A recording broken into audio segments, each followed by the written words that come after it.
Shabbat shalom for everyone. As we start this week parasha, the parasha of this week is called Tetze. And what does that mean? Tetze means when you go out. When we go out to do what? When we go out to a battle. When we go out to go and fight. The world that we live in is a constant battle. It's a constant fight on on how to survive. It's a constant fight of the Yestera, fighting against the evil inclination, fighting against the good inclination. The Yestera fighting against the Yesetov. So in this case, God is going to elaborate this particular parasha by His divine wisdom unto us, each and every one of us, for today. And I would like to just quickly point out that this parasha has a lot of mitzvot in it, a lot of commandment. Actually, this parasha contains the most commandment among all the parasha. Like today, we're going to talk about the beautiful woman that you take from the battlefield, the right of the firstborn. Also in this parasha, we have the wayward son. We have concerning the property of your brothers, as our God said that we are our brothers' keepers. We are going to say about what is the male and female garment. That the man shall not put on the female garment, and the female shall not put on a male garment. And we are going to also talk about sending away the mother bird.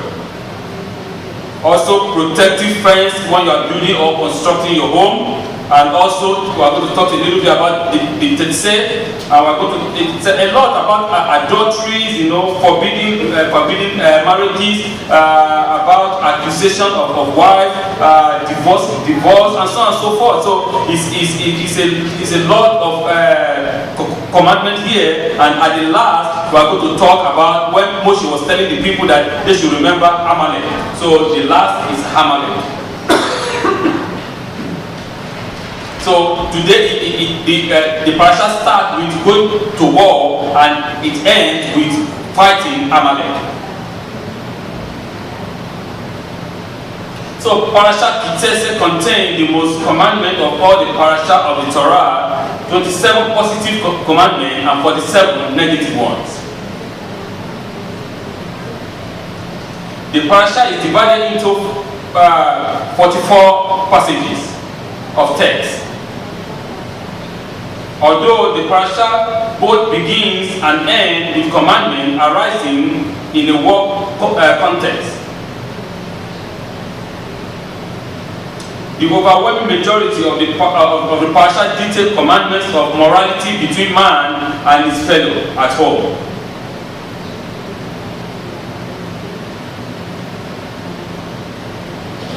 Thus, the Torah teaches us that if a man is able to control his evil inclination in time of war against his enemy, how much more so he will be able to control it at home in regard to his fellow.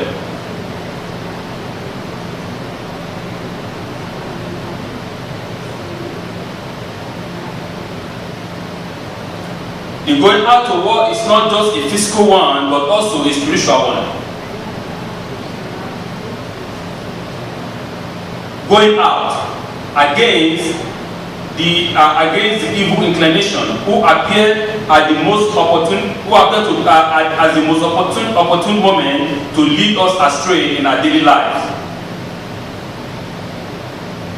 Going out against the evil inclination. That is going out against the Yesara. Okay? Who appear at the most opportune moment to lead us astray in all our daily lives from the will of the Holy One. Thus, getting through each day is both a spiritual and a physical battle.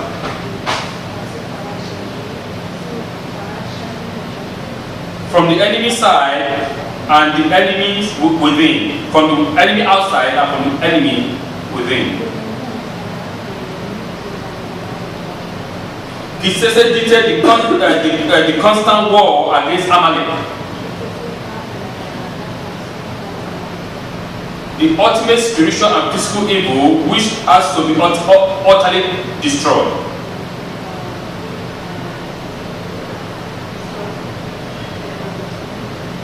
Tetze details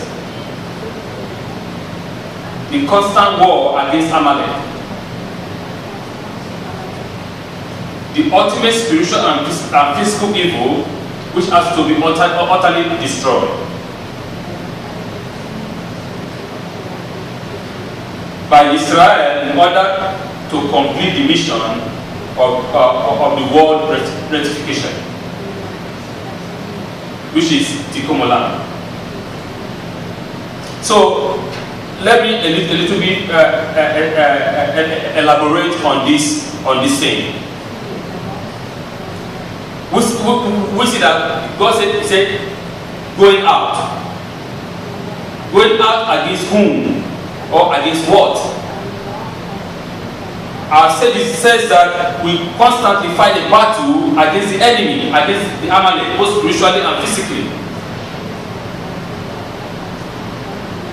Because Amalek he always seeks an opportunity to strike us down. Amalek is an opportunist. He always looks at the weakest point of our life to intervene and strike us down. So that is why the Holy One said, remember what Amalek did. And because of that, we will know that you should remember, don't forget. Actually, I tagged today's message, forgive but never forget. We the Jewish people, we do forgive, but we never forget. People say, oh, how come you forgive and you don't forget? If you forgive and you forget, it will come back again.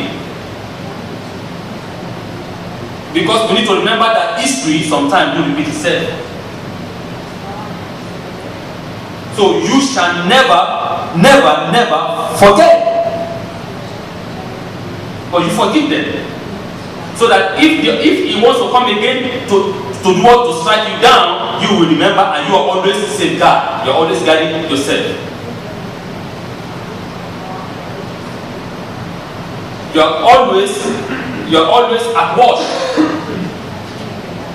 You are always watching. You are not sleeping. Like the old saying, we say, forgive and forget. They preach that. Some religions preach that to their people in order for them to continue to repeat their evil and evil and evil.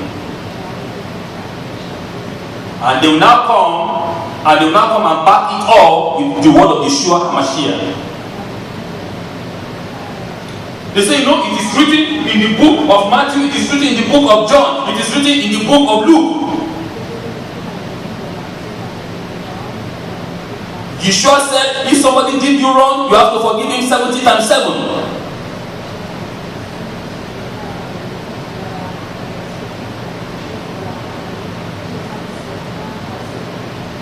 They take half of it, the half of the truth, they take it.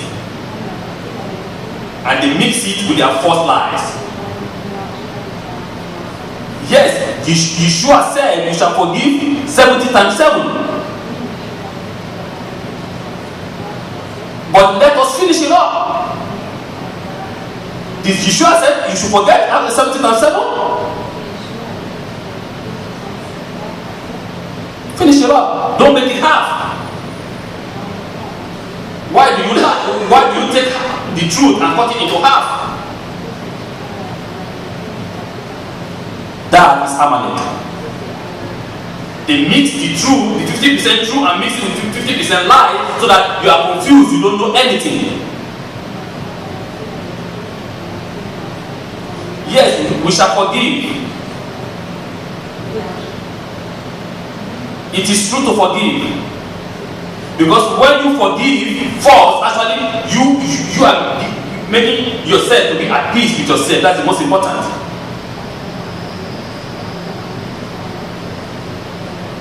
When somebody do you wrong and you forgive that person, you make yourself to be calm. Your blood pressure does not go up. You are not in pain within yourself. But if you do not forgive, first of all, the person that wronged you might not even know. He continues to live his own life. Then why you are in pain, in anger within yourself? And your blood pressure goes up and up and up. That means you are killing yourself with yourself. So when the Holy One and Yeshua HaMashiach is asking us to forgive, first of all, we are doing ourselves good because we are calm. And you need to remember that sometimes the enemy wants to tease you every time to keep your blood pressure up. But when you don't give the enemy that opportunity, the enemy himself becomes sad. He said, I teach this guy, but he's never angry with me. He's always calm, he's always, it's always easy, And in the other way, you are making his own blood pressure to go up. But you shall not forget what Amalek did. When it happened upon you, that they strike the weak one at your back. You shall not forget that.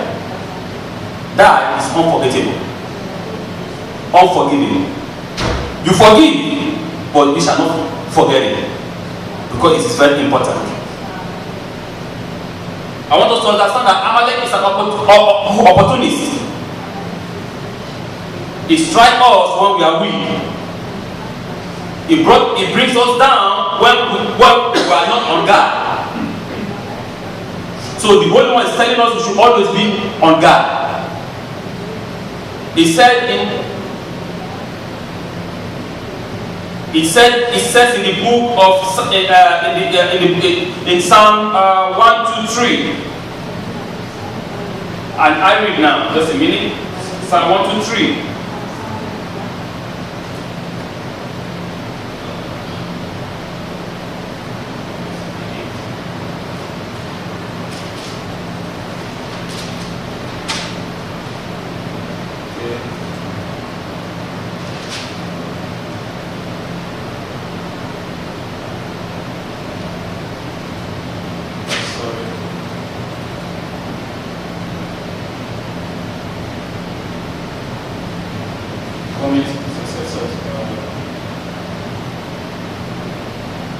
Okay, Psalm 1 to 1. Psalm 1 to 1. He said that I raise up my eyes upon the mountains, whence cometh my help. My help is from the Lord, maker of heavens and earth. He will not allow your foot to falter. Your guidance will not. Your guardian will not slumber. Behold, he neither slumber nor sleep, the guardian of Israel. He said, the guardian of Israel never slumber nor sleep. He said, the guardian of Israel is always on guard. He's always guiding us. And he also said that if the Lord did not build the house, the builder built but in vain.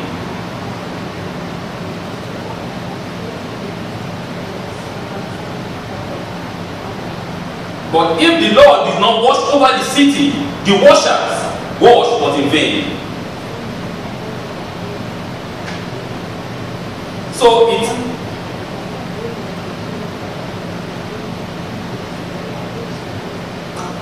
the Holy Ones always want us to always be on our guard. Never to allow the opportunity, the Yesera, to take control of our lives at the slightest opportunity. So here in this parasha, the parasha is a very, very spiritual and a very physical one. And I just want to read a little bit for each and every one of us. If you go out to war against your enemies, and Adonai your God will deliver him into your hands, and you will take his captive, and you see among the captive a beautiful woman, and you desire her, you may take her for yourself as a wife. You shall bring her into your home, and you shall shave her head and let her nails grow.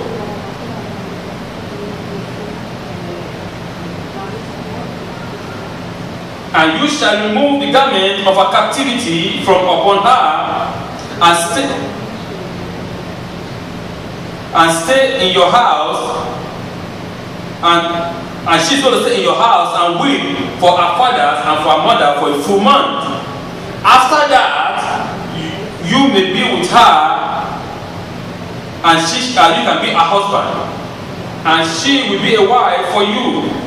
And it will be, if you do not desire her, then you shall send her away wherever she wishes. But you shall not sell her for money. You shall not keep her as a servant, because you have afflicted her. You see what the Torah said. This is the first time the Torah, what the Torah is saying, that he is telling us how to behave like a human being. The Torah is telling us that if we can do like this in the time of war, how much more in the time of peace?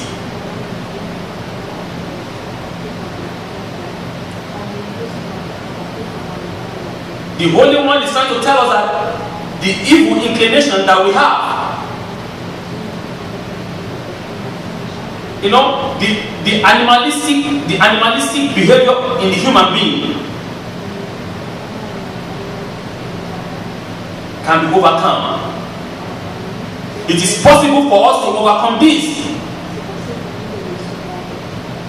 If you see your enemies and you go to war and you see a beautiful woman and you capture her, you need to remember that before this time, other people, when they go to war, they see a woman, they kill them, they slaughter them. The one that they marry, they take them captive, and they sell them for money and do whatever they want to do with them.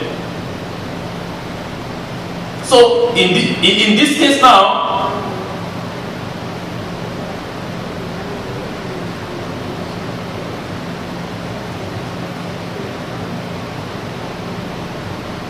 most other countries, that is how they behave. Even though in our present day 21st century, this was 3,500, 5,000 years ago. And we human beings are still behaving like animals. You see, in Syria, many of those ISIS, the Islamic State, they capture women, they sell them as slaves, they rape them, they do whatever they want to do with them, they do evil things against them that is unspeakable.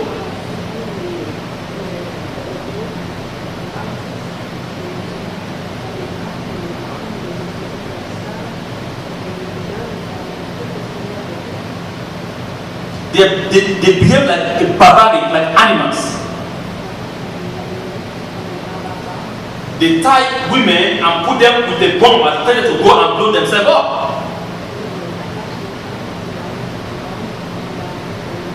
You see, all this barbaric art is not of the Torah. God is elevating us into the level of human being, not the level of an animal. The Torah is only speaking strategically against Yesera.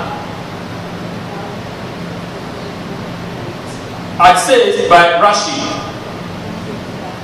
that God is telling us that in us we have our animalistic part. We shouldn't forget about that. But it is possible for us to overcome this negative inclination. The Torah said you shall not give your son or your daughter to them for marriage. Is it contradictory? Is the Torah contradicting itself? No, the Torah is not contradicting itself. But in this case, the man found a beautiful woman or form from the enemy side. So now he takes this woman as well as a wife. But there is a but there, which the Torah said. If this woman no longer finds favor in your eyes, if you no longer like this woman, you shall never sell her for money. You shall not make her a servant. You shall let her go free with whatsoever she wants. She has to go free because you have afflicted her. You see, the judgment of God is absolutely different from that of human. You need to remember that if there is a saying, like, for example, I want to give us an example. Why the Torah talks about this particular mitzvah? Okay, as we were talking yesterday at our Shabbat, there is a saying that said, say no to drugs.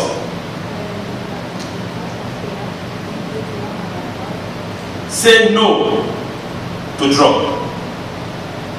So is that word, is it true or false? Is that word right or wrong? Yes, the word is right, and at the same time the word is wrong. So how can a word be right and wrong at the same time?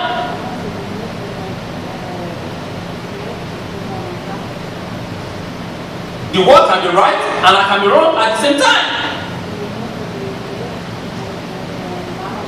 Because if you tell a person that have never tasted a drug that say no to drug, that is right.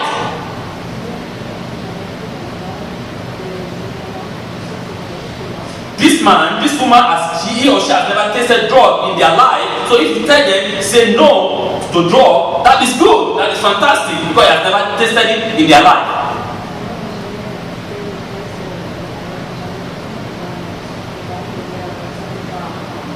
But if you tell an addict, say no to drug, he look at you as the most stupid person on the planet.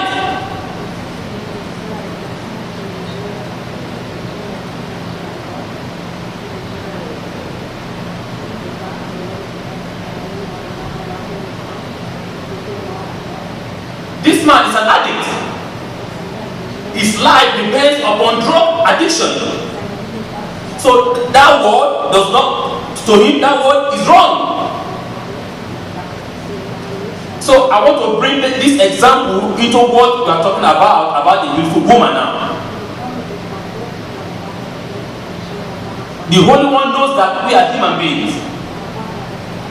So there is always, God is giving us a way out in this situation. When our evil inclinations see a beautiful woman, and we are hell bent to marry her by all means.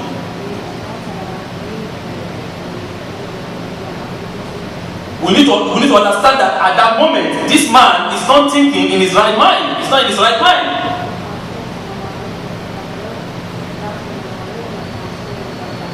We need to remember that this man is under a stress of hormone in his brain. So in order for this man not to commit sin, God gave us a way out. So, and the way out is that, okay, you can take that woman as a wife. But she has to stay in your house for what? For 1 month. You have to shave her hair. You have to allow her finger to grow ugly. If you can see her in that state and you see love her in that state, then you can take her as your wife then. Because sometimes you look at the beautiful thing, you say, oh, this is beautiful, and later on if that thing becomes ugly, you say, oh, no, we don't want it.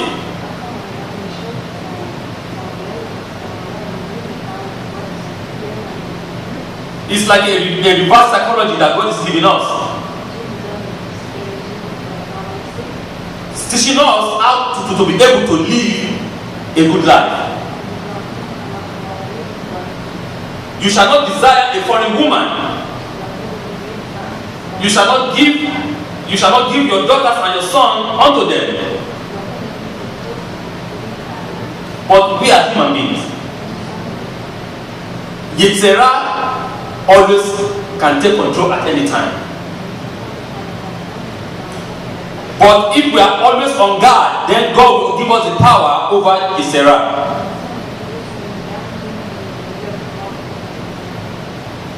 This is an important distinction to be made in defining the time in the proverb. Oh, sorry, let me read this one because it's very important. What is the advice that the Torah is offering to counter the negative inclination?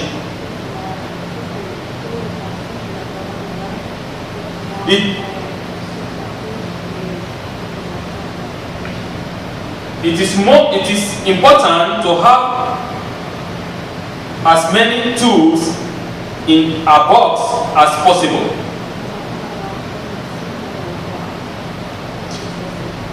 As one of our famous Rabbi Abraham Maslow said, to the man who only has a hammer, everything he encountered begins to look like a nail.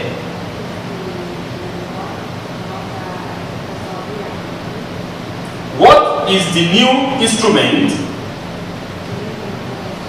What is the new method introduced by the Torah? A man that has only hammer in his hand. Anything he sees is always like what? Like a nail. Why? Because you only have only one instrument. But if you have a lot of instruments, the job will be easy for you to be done. There is a saying in the construction world. There is no job that is hard if you have the right instrument. But if you have the wrong instrument, then the work becomes so hard. Because you are using the wrong instrument for the wrong job. So that is why the Torah is giving us another instrument of a way out in order for us not to commit adultery.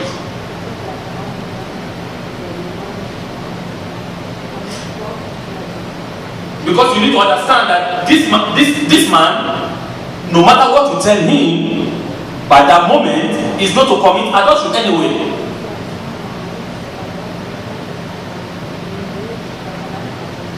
Because this man, his mind is not in his right state of mind. The beauty of that woman is a catalyst.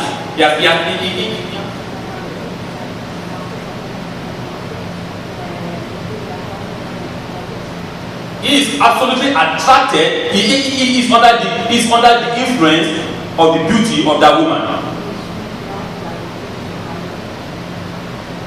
So now, just a minute. Okay, good. Everything can be made clear and understandable. However,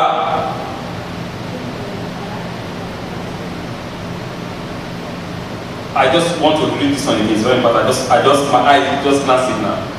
There is an important distinction to be made in defining time in proverb.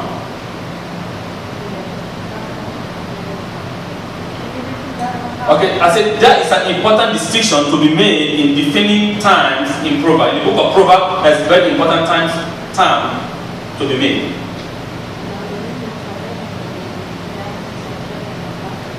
King Shlomo writes or wrote, to know wisdom, and discipline, to comprehend words of understanding.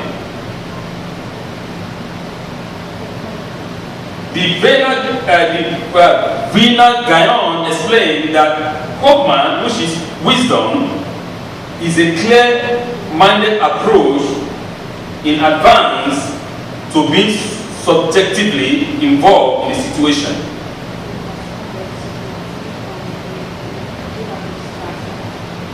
It's like studying the driver manual before ever getting behind the wheel.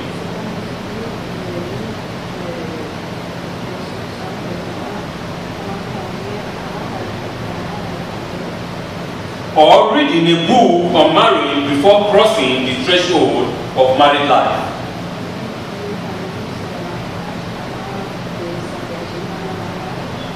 Everything can be made clear and understandable. However, discipline is aimed at a person who is already trapped by a given desire, and he now needs to extract himself. That requires a different approach altogether. When a man confronts a woman in the middle of a battle, and his animal nature is strong,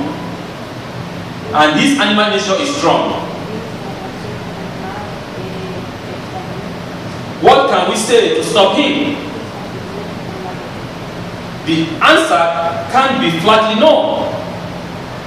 The answer to stop him can't be no. Don't do it.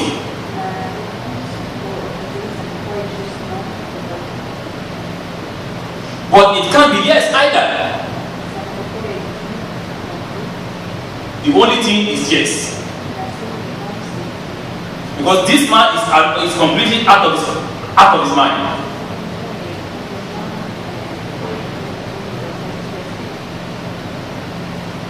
So you let him do that which he wants to do. But you devise a means on how to protect him. When she grew a nail and shaved her hair and cried out for her father's house,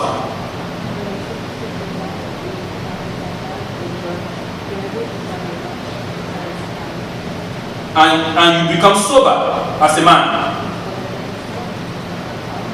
then see if you feel the same way as initial. This is what is called the delay tactics.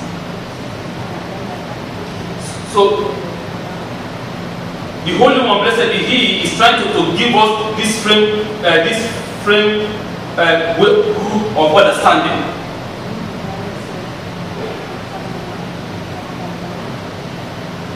So going down into the next topic, which is called about sending out the mother bird. The Holy One said that if you see a bird in the nest, you must send away the mother bird and take the egg. You cannot take both of them together. Actually, what is this understanding or this mitzvah all about? Yesterday we were discussing about that too at the Shabbat. Some ideas comes in, different type of ideas, which I also appreciate a lot.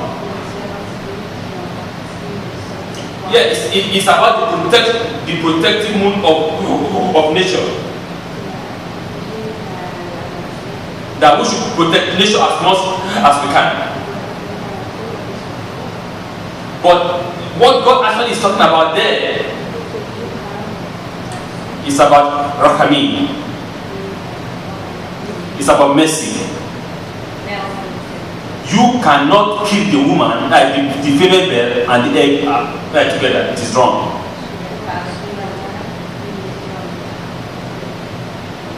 It's talking about the law of mercy. You shall be compassionate. You shall be merciful. That bird, ordinarily you can catch it. That bird has an instinct to protect the egg. That is the baby. So if you send the bird away, the bird will be coming back in order to protect that egg. So you cannot say, okay, because this bird doesn't want to go, I'm going to capture the egg, I'm going to capture the bird and kill it and eat the meat. No. You shall surely send away the mother bird and take the egg, so that you can live long in the land. There are two mitzvot that is in the Torah that talks about if you do it, you shall live long in the land.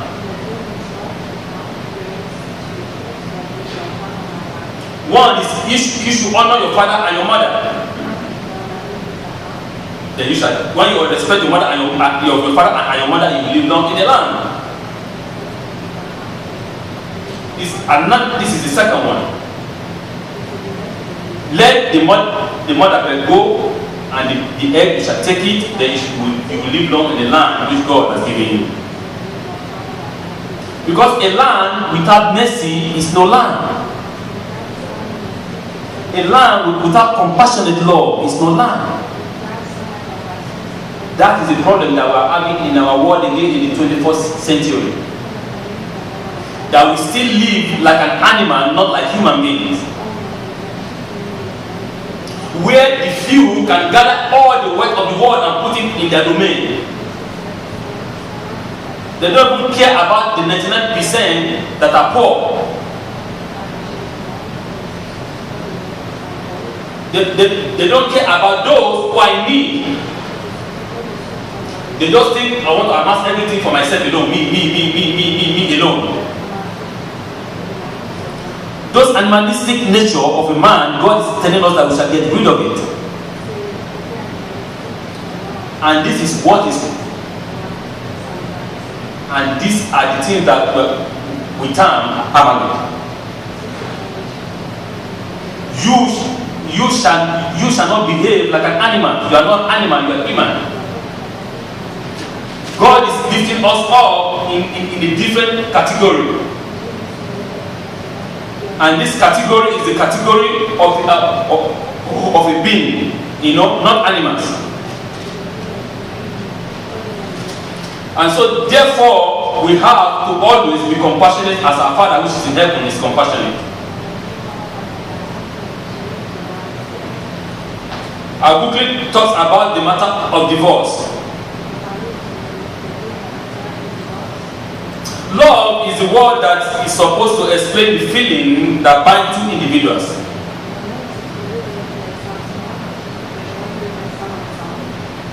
Parent and child. Man and his wife. God and his creation. The love between a man and his wife is the constant symbol used in King Shlomo, Song of Songs,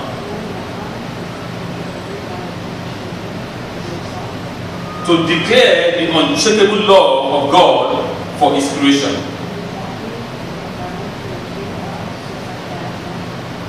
But divorce is also a part of life.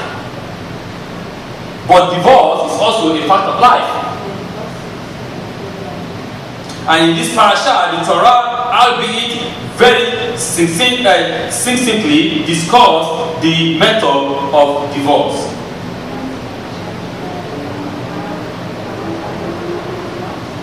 It also tells us why marriages end. It will be if she does not find favor in his eyes, for he find in her an error or something not good, then he may write a divorce note.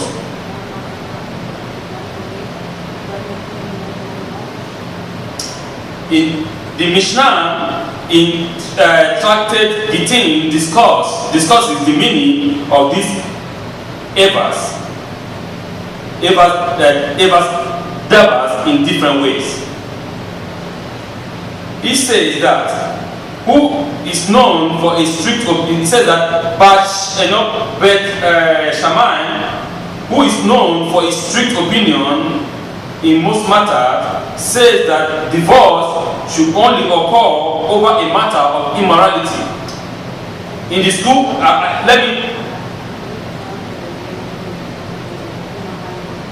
I'm going to rephrase it now. In the school of Shammai, okay, he says that divorce can only be if the woman commits immorality.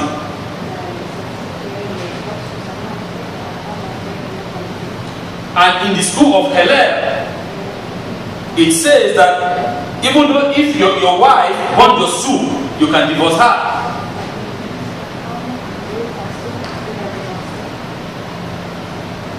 And Rabbi Akiva also devote a lot of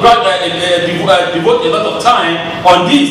He says that even if you find a beautiful woman, you can divorce your wife.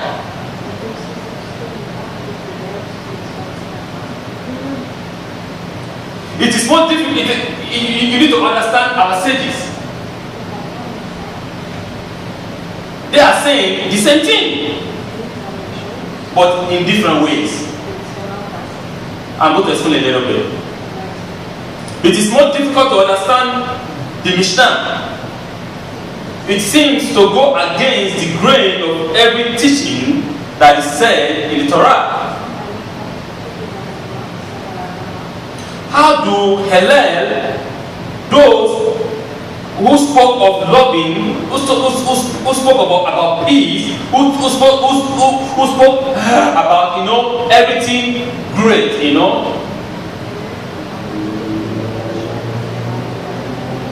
should say that even though you can divorce your wife, even though if she burn your soup. And how can Rabbi Akiva, who once pointed out that in the front of his 24,000 students, that whatever I have and whatever you have is due to my wife. Now say that you can divorce your wife if you find a beautiful one.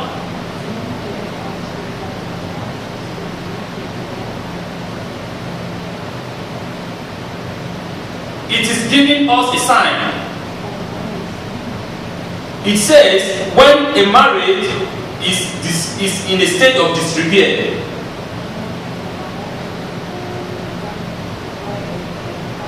a man will always look for every excuses to divorce his wife. No matter what that woman do, the man will always find an error in whatsoever that woman do. Because this marriage is already in the stage of disrepair. The man will always pinch on the woman every time, because she doesn't want her anymore. But what our sages is saying now is, the Torah declared that if a man finds a woman whom he thinks is better than his previous marriages, then you as a man has to scrutinize your marriage. If you think that you find a woman that is beautiful now, and you suddenly want her, and you don't like your old wife, then the problem is not with the wife. The problem is with the man. That is what the Torah is saying. And that is what our sages, 3 of them, are saying. That man has to now come down and scrutinize his own life.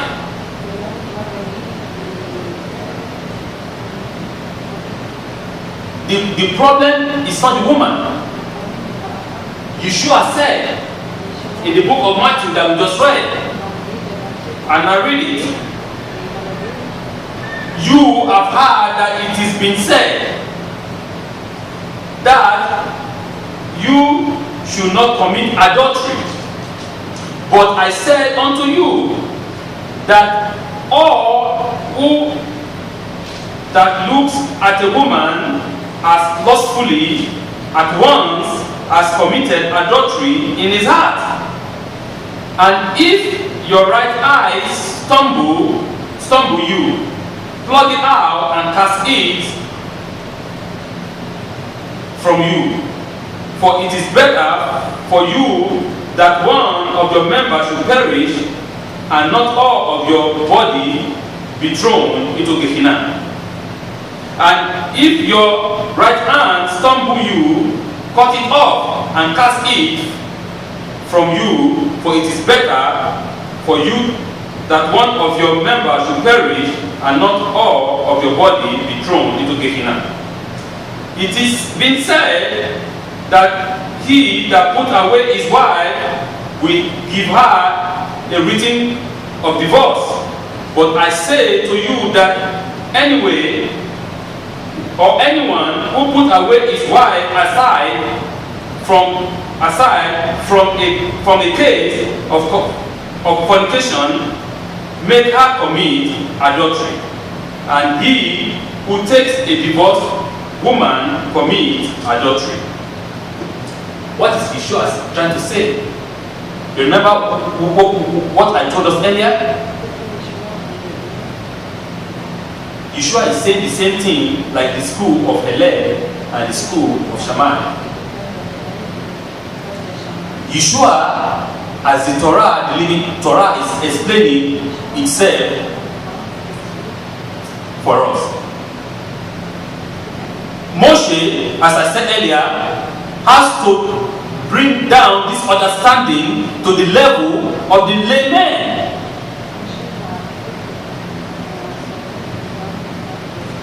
Most of these men are slaves. You remember? Most of these men are uneducated.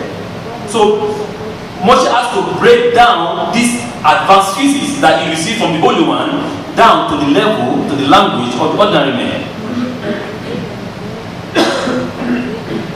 But Yeshua now, as the Torah, Yeshua now is the living Torah, is not explaining itself unto us.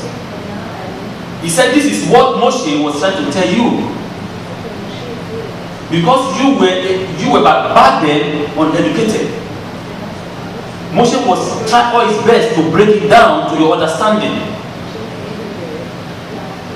But my Father had sent me as the Torah to now explain it to you in the right way. To tell you what Moshe was trying to tell you that time.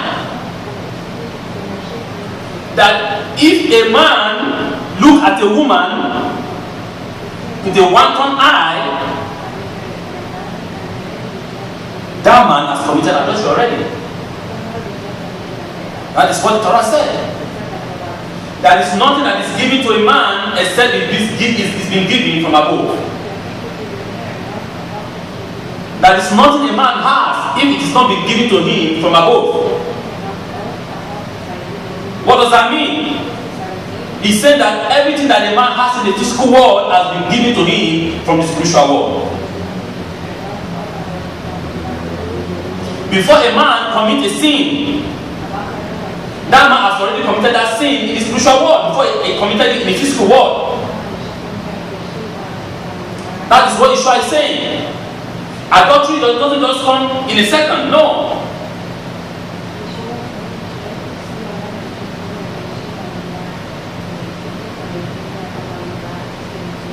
That man has already planned it in his mind, in the spiritual realm. Before now, what does it mean? That man to fulfill his plan. Some people, they need a catalyst. And most catalysts that people use is drink, alcohol. They get booze and they go and commit that crime because they've already planned it in their head. So Yeshua is saying the adultery that you think that, oh, by committing adultery I go to the woman and I have a relationship with her. No, that is not. You've already committed that adultery in your heart before you do it physically.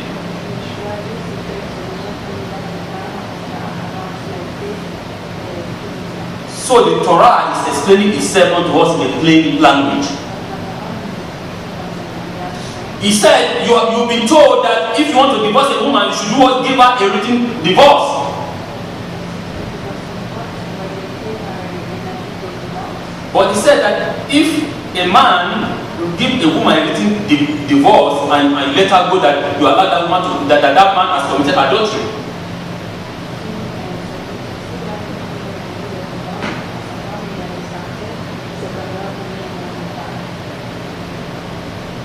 Because you cannot put away your wife.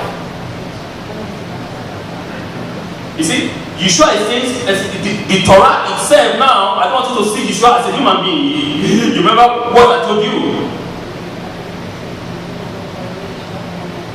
I want you to see Yeshua as the living Torah, who is explaining itself in a new way now. So now, the Torah is telling us now that the problem is not with the woman. The problem is not with your wife. The problem is within the man. The problem is because the man has a wanton eyes. The problem is because the man is not pleased with his own portion in life.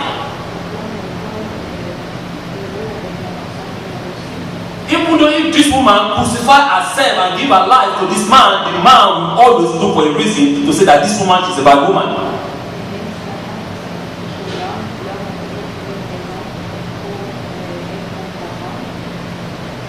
The fault is not the woman's fault. The fault is the man's fault. That is what the Torah is saying. And if you go and marry a divorcee, Yeshua said you committed adultery already too. Because that woman is not your woman. That woman belongs to another man. Who's because of his wanton eyes, who's because he's not pleased with his own portion in life, push her aside and go and get another one.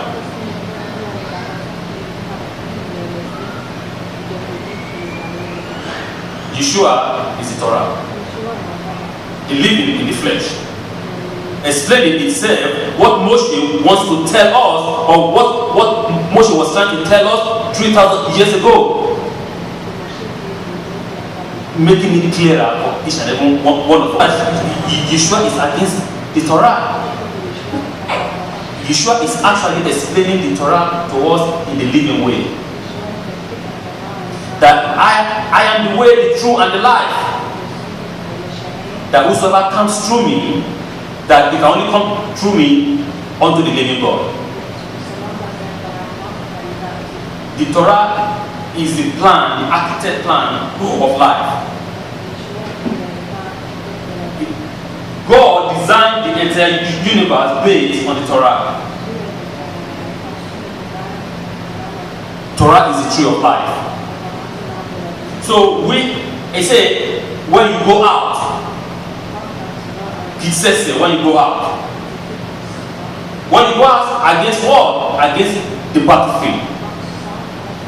Life is full of battle.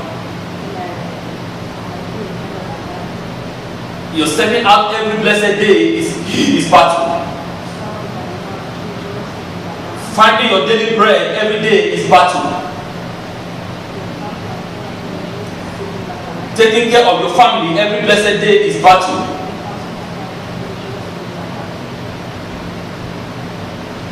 You, when you go out into battle, you shall behave like human, not like an animal.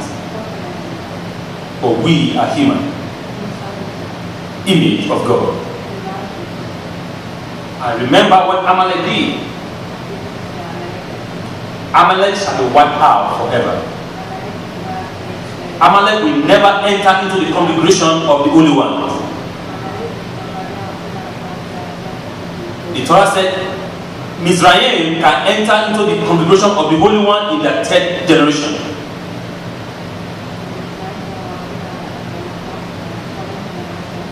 Egypt can enter into the congregation of Hashem of the Holy One in his third generation. Why? Because when we were hungry, Mizraim took us in. When we were starving, Mizraim took us in. They will give us the land and will prosper on the land. But what did Amalek did? In the time that we are weak, he did not fear God, but went to attack at the back. Use the opportunity, the weak opportunity, because Amalek is an opportunist, to attack the people. So therefore Amalek shall be wiped out. Amalek shall never enter into the congregation of the Holy One. Never, never, ever. Because of their wickedness. Amalek is wicked. And Yesara, which is a negative inclination, is wicked. We have to always be on the guard. We have to wipe out Amalek out of our lives. I don't know what Amalek that you have in your life, my brothers. I don't know the Amalek that you might have in your life, my sisters. I don't know. But you know that Amalek. You know that Amalek that is attacking you from the rear. You know that Amalek that is disturbing you every day of your life. You have to get rid of that Amalek. The Holy One said we have to get rid of it once and for all, never to allow it to stay. No. Amalek is incompatible with us. Amalek is incompatible with Israel. Remember Amalek. It's the same when you go out. Shabbat Shalom.